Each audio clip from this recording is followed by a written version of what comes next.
আসসালামু আলাইকুম। সুপ্রিয় শিক্ষার্থী, আমার চ্যানেলে আসার জন্য আপনাদেরকে অনেক অনেক শুভেচ্ছা ও অভিনন্দন। ফটোশপ টিউটোরিয়ালের এই পর্বে আজ আমি অডিও অ্যানোটেশন টুলের সকল অপশন নিয়ে বিস্তারিত আলোচনা করব। চলুন মূল কাজ শুরু করা যাক। ফটোশপ উইন্ডোর বামে প্রদত্ত এই 10 নম্বর সারিতে থাকা এই টুলে মাউস নিলে লেখা আসে দেখুন নোটস টুল, বা কিবোর্ড থেকে এন চাপলেও এই টুলে আসা যায়। এই টুলে মাউসের ডান বাটনে ক্লিক করলে এই টুল গ্রুপের অন্য দুটি টুল শো হয়, যেমন নোটস টুল এবং অডিও অ্যানোটেশন টুল। আমাদের আজকের আলোচনা অডিও অ্যানোটেশন টুল। এই টুলে ক্লিক করলে বা সিলেক্ট করলে উপরে অপশন বারে এই টুলের সকল অপশন এখানে শো হয়। আমি এখন এই সকল অপশন নিয়ে আলোচনা করব। দেখুন, প্রথম অপশনে এই টুলের ছবি দেখা যায়। এই টুল দ্বারা মূলত কোনো শেপ বা ইমেজ ফাইলে অডিও আকারে ভয়েস রেকর্ড করে সেভ করে রাখা হয়, যাতে পরবর্তীতে ভয়েস রেকর্ডটি প্লে করে শুনে শুনে তাতে কাজ করা অনেক সহজ হয়। চাইলে এই ফাইলটি অন্যকে পিএইচডি ফরম্যাটে সেভ করে সেন্ডও করা যায়। তবে শর্ত হলো এই ডিভাইসে মাইক্রোফোন ও স্পিকারটি সংযুক্ত করে সেটআপ করে রেডি করা থাকতে হবে। তাহলে সেক্ষেত্রে ভয়েস রেকর্ডটি প্লে করে শোনা যাবে, নতুবা শোনা যাবে না। এখন এই কাজটি করার জন্য আমি একটি ইমেজ ফাইল ওপেন করছি। এজন্য ফাইল ক্লিক, ওপেন ক্লিক। আমার কম্পিউটারে থাকা একটি ইমেজ এখান থেকে আমি সিলেক্ট করে ওপেন করলাম। তো ইমেজটি ফটোশপে আসলো। আমি একটি কম্পিউটারের মাদারবোর্ডের ছবি ওপেন করলাম।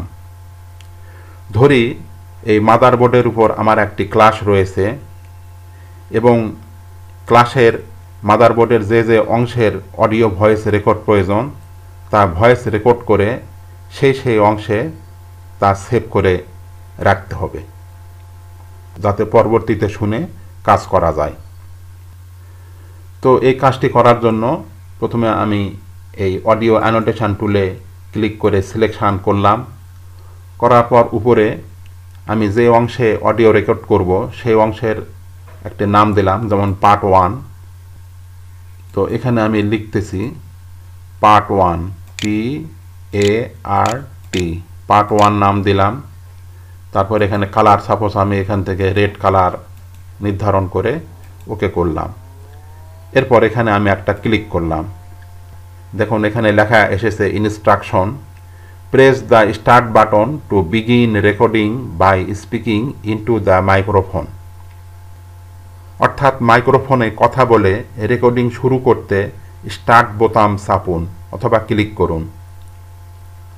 এখানে আমি স্টার্ট ক্লিক করে শুরু করলাম। আসসালামু আলাইকুম।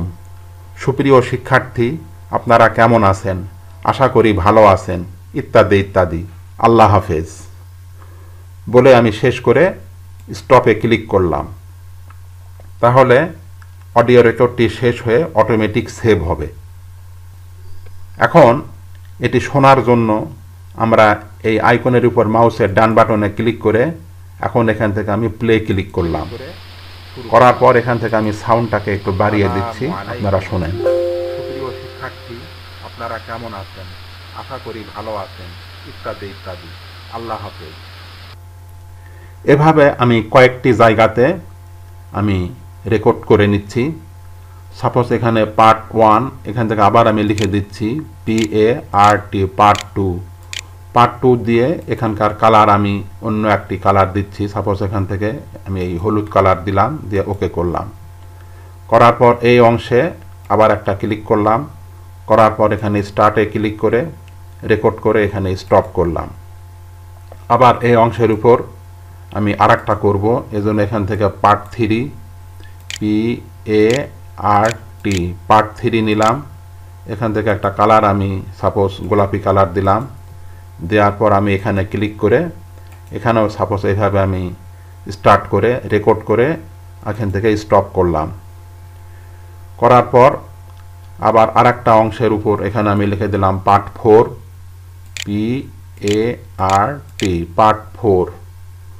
পার্ট 4 লিখে এখান থেকে সাপোজ আমি নীল কালার দিলাম, দিয়ে ওকে করলাম। করার পর এখানে একটা ক্লিক করে স্টার্ট করে কিছু একটা বলে রেকর্ড করে স্টপ করলাম।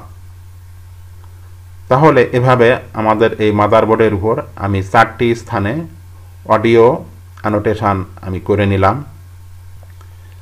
এখন এই আইকনের উপর আমরা যদি মাউসের ডান বাটনে ক্লিক করি তাহলে দেখুন এখানে প্লে আসবে। তো আমরা প্লে করে শুনে স্টপ করতে পারি। আবার এখান থেকে ডিলিট অডিও অ্যানোটেশন এখানে ক্লিক করলে এই আইকনটি কিন্তু দেখেন ডিলিট হয়ে যাবে। আবার আমরা এই যে মুভ টুল দিয়ে এই আইকনকে কিন্তু আমরা এভাবে করে কিন্তু মুভ করতে পারি। আবার আমরা এখানে মাউসের ডান বাটনে ক্লিক করে ডিলিট অডিও অ্যানোটেশন দিলে এটি আউট হয়ে যাবে। আবার এখানে মাউসের ডান বাটনে ক্লিক করলে ডিলিট অল অ্যানোটেশন, যদি আমাদের একাধিক অডিও অ্যানোটেশন থাকে তাহলে এখানে ক্লিক করলে সবগুলি ডিলিট হয়ে যাবে।